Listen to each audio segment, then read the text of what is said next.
How do you stay confident in what you know when every conversation slowly makes you question it?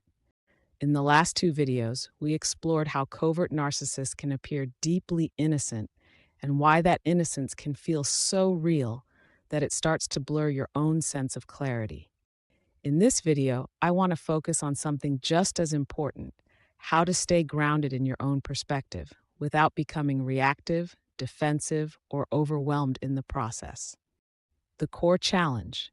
One of the hardest parts of dealing with this dynamic is that it doesn't usually feel like a direct conflict.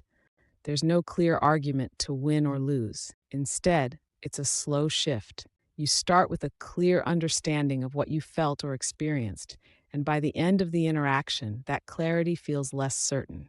So the question becomes, how do you hold on to your sense of reality without getting pulled into that shift? 1. Slow the moment down. The first thing that helps is learning to slow things down in real time.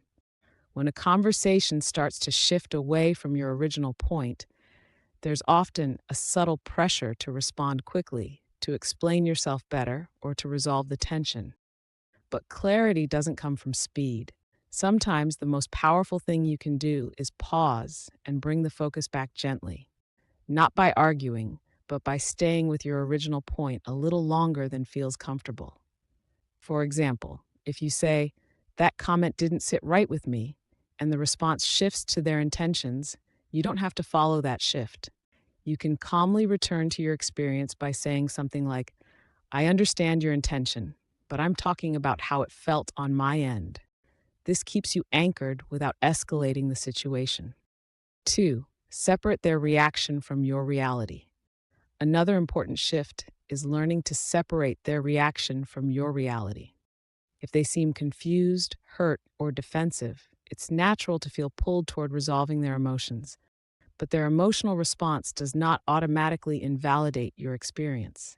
Both things can exist at the same time. They can feel hurt, and you can still have a valid concern.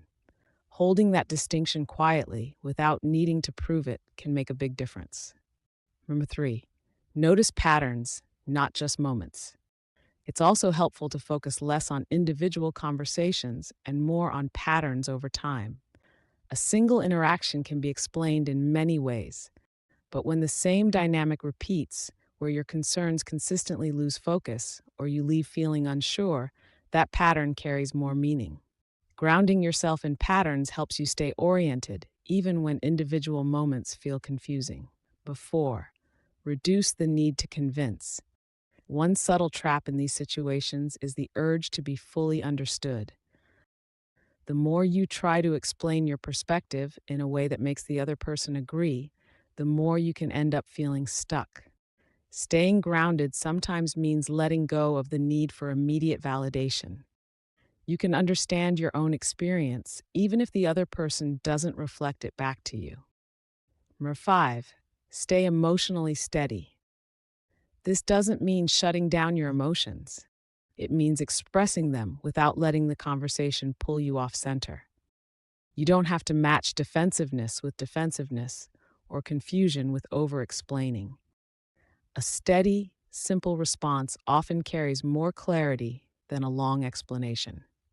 At a deeper level, staying grounded is less about controlling the interaction and more about maintaining your connection to your own perception. When that connection is strong, you're less likely to be pulled into cycles of doubt, even if the other person's response is convincing.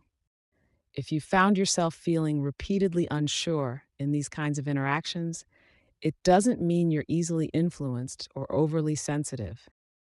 It often just means you've been in a dynamic that slowly shifts your focus away from your own experience. Rebuilding that clarity doesn't happen all at once. It starts with small moments where you choose to stay with what you felt instead of moving away from it. If this gave you a little clarity, take a moment with it. Let it settle. And if you're learning to trust yourself again, you're welcome to stay here. I share new videos every Tuesday and Friday. In the next video, we can explore something closely connected to this: how to recognize when it's time to create distance, even when there's no obvious conflict.